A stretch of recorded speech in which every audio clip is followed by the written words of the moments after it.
राधे राधे भक्तों, आपका दिन शुभ और मंगलमय हो। आप सबको निर्जला एकादशी की हार्दिक शुभकामनाएं। आज मैं लेकर आई हूँ निर्जला एकादशी व्रत कथा और महत्व। चलिए शुरू करते हैं कथा और महत्व। निर्जला एकादशी का व्रत ज्येष्ठ मास के शुक्ल पक्ष की एकादशी तिथि को किया जाता है। हिंदू धर्म में एकादशी व्रत का मात्र धार्मिक महत्व ही नहीं है, ये व्रत मानसिक एवं शारीरिक स्वास्थ्य के नजरिए से भी बहुत महत्वपूर्ण है। एकादशी का व्रत भगवान विष्णु की आराधना को समर्पित होता है। इस एकादशी का व्रत करके श्रद्धा और सामर्थ्य के अनुसार दान करना चाहिए।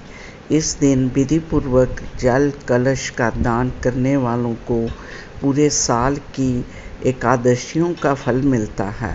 इस प्रकार जो इस पवित्र एकादशी का व्रत करता है वह समस्त पापों से मुक्त हो जाता है। एक बार बहुभोजी भीमसेन ने व्यास जी के मुख से प्रत्येक एकादशी को निराहार रहने का नियम सुनकर विनम्र भाव से निवेदन किया कि महाराज, मुझसे कोई व्रत नहीं किया जाता। दिन भर बड़ी तीव्र भूख लगती है, अतः आप कोई ऐसा उपाय बतला दीजिए जिसके प्रभाव से मैं ये व्रत कर सकूं। तब व्यास जी ने कहा कि तुमसे वर्ष भर की संपूर्ण एकादशी नहीं हो सकती, तो केवल एक निर्जला कर लो। इसी से साल भर की एकादशी करने के समान फल हो जाएगा। तब भीम ने वैसा ही किया और स्वर्ग को गए। इसलिए ये एकादशी भीमसेनी एकादशी के नाम से भी जानी जाती है। हिंदू पंचांग अनुसार वृषभ और मिथुन संक्रांति के बीच शुक्ल पक्ष की एकादशी निर्जला एकादशी कहलाती है। इस व्रत को भीमसेन एकादशी या पांडव एकादशी के नाम से भी जाना जाता है। पौराणिक मान्यता है कि 5 पांडवों में एक भीमसेन ने इस व्रत का पालन किया था और वे कुंठ को गए थे, इसलिए इसका नाम भीमसेनी एकादशी भी हुआ। जब वेद व्यास ने पांडवों को चारों पुरुषार्थ धर्म, अर्थ, काम और मोक्ष देने वाले एकादशी व्रत का संकल्प कराया था, तब युधिष्ठिर ने कहा, जनार्दन, ज्येष्ठ मास के शुक्ल पक्ष में जो एकादशी पड़ती हो, कृपया उसका वर्णन कीजिए। भगवान श्री कृष्ण ने कहा, हे राजन, इसका वर्णन परम धर्मात्मा व्यास जी करेंगे, क्योंकि ये संपूर्ण शास्त्रों के तत्व और वेदांगों के प्रांगत विद्वान हैं। तब वेद व्यास जी कहने लगे, कृष्ण और शुक्ल पक्ष की एकादशी में अन्न खाना वर्जित है। द्वादशी को स्नान करके पवित्र होकर फूलों से भगवान केशव की पूजा करें। फिर पहले ब्राह्मणों को भोजन देकर अंत में स्वयं भोजन करें। ये सुनकर भीमसेन बोले, परम बुद्धिमान पितामह, मेरी उत्तम बात सुनिए। राजा युधिष्ठिर, माता कुंती, द्रौपदी, अर्जुन, नकुल और सहदेव ये एकादशी को कभी भोजन नहीं करते तथा मुझसे भी हमेशा यही कहते हैं कि भीमसेन एकादशी को तुम भी ना खाया करो, परंतु मैं उन लोगों में से नहीं हूँ जो भूख को बर्दाश्त कर सके।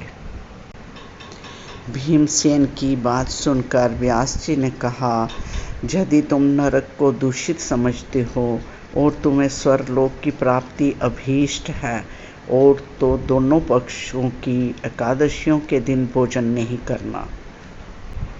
भीमसेन बोले, महाबुद्धिमान पितामह, मैं आपके सामने सच कहता हूँ, मुझसे एक बार भोजन करके भी व्रत नहीं किया जा सकता, तो फिर उपवास करके मैं कैसे रह सकता हूँ।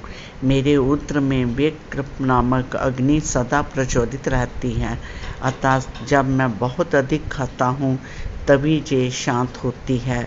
इसलिए महामुनि, मैं पूरे वर्ष भर में केवल एक ही उपवास कर सकता हूँ जिससे स्वर्ग की प्राप्ति सुलभ हो तथा जिसके कारण से मैं कल्याण का भागी हो सकूं। ऐसा कोई एक व्रत निश्चय करके बतलाइए, मैं उसका यथोचित रूप से पालन करूंगा। व्यास जी ने कहा, भीम, ज्येष्ठ मास में सूर्य वृष राशि पर हो या मिथुन राशि पर शुक्ल पक्ष में जो एकादशी हो उसका जतन पूर्वक निर्जल व्रत करो। केवल कुल्ला या आचमन करने के लिए मुंह में जल डाल सकते हो, उसको छोड़कर किसी प्रकार का जल विद्वान पुरुष मुख में ना डाले, अन्यथा व्रत भंग हो जाता है। एकादशी को सूर्योदय से लेकर दूसरे दिन के सूर्योदय तक मनुष्य जल का त्याग करे तो ये व्रत पूर्ण होता है। इसके बाद द्वादशी को प्रभात काल में स्नान करके ब्राह्मणों को विधि पूर्वक जल स्वर्ण का दान करें और इस प्रकार सब कार्य पूरा करके जितेंद्रिय पुरुष ब्राह्मणों के साथ भोजन करें। वर्ष भर में जितनी एकादशियाँ होती हैं उन सब का फल इस निर्जला एकादशी से मनुष्य प्राप्त कर लेता है, इसमें तनिक भी संदेह नहीं है।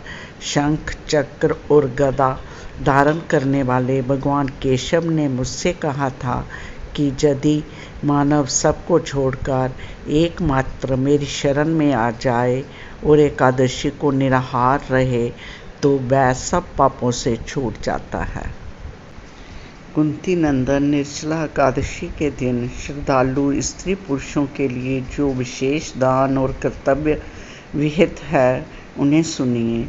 उस दिन जल में शयन करने वाले भगवान विष्णु का पूजन और जल में धेनु यानी पानी में खड़ी गाय का दान करना चाहिए। सामान्य गाय या घी से बनी गाय का दान भी किया जा सकता है।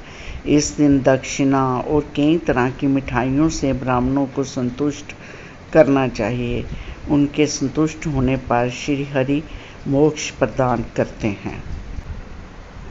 जिन्होंने श्री हरि की पूजा और रात्रि में जागरण करते हुए इस निर्जला एकादशी का व्रत किया है, उन्होंने अपने साथ ही बीती हुई 100 पीढ़ियों को और आने वाली 100 पीढ़ियों को भगवान वासुदेव के परम धाम में पहुंचा दिया है। निर्जला एकादशी के दिन अन्न, वस्त्र, गो, यल, शैया, सुंदर आसन, कमंडलू तथा शाता दान करने चाहिए। जो श्रेष्ठ तथा सुपात्र ब्राह्मण को जूता दान करना चाहिए। वह सोने के विमान पर बैठकर स्वर्णलोक में प्रतिष्ठित होता है। जो इस एकादशी की महिमा को भक्तिपूर्वक सुनता अथवा उसका वर्णन करता है वह स्वर्ग लोक में जाता है। चतुर्दशी युक्त अमावस्या को सूर्य ग्रहण के समय श्राद्ध करके मनुष्य जिस फल को प्राप्त करता है वही फल इस कथा को सुनने से भी मिलता है। भीमसेन ज्येष्ठ मास में शुक्ल पक्ष की जो शुभ एकादशी होती है उसका निर्जल व्रत करना चाहिए। उस दिन श्रेष्ठ ब्राह्मणों को शक्कर के साथ जल के गड़े दान करने चाहिए। ऐसा करने से मनुष्य भगवान विष्णु के समीप पहुंचकर आनंद का अनुभव करता है। इसके बाद द्वादशी को ब्राह्मण भोजन कराने के बाद स्वयं भोजन करें। जो इस प्रकार पूर्ण रूप से पाप नाशनी एकादशी का व्रत करता है वह सब पापों से मुक्त हो आनंदमय पद को प्राप्त होता है। ये सुनकर भीमसेन ने भी इस शुभ एकादशी का व्रत करना आरंभ कर दिया। राधे राधे। गलती त्रुटि माफ।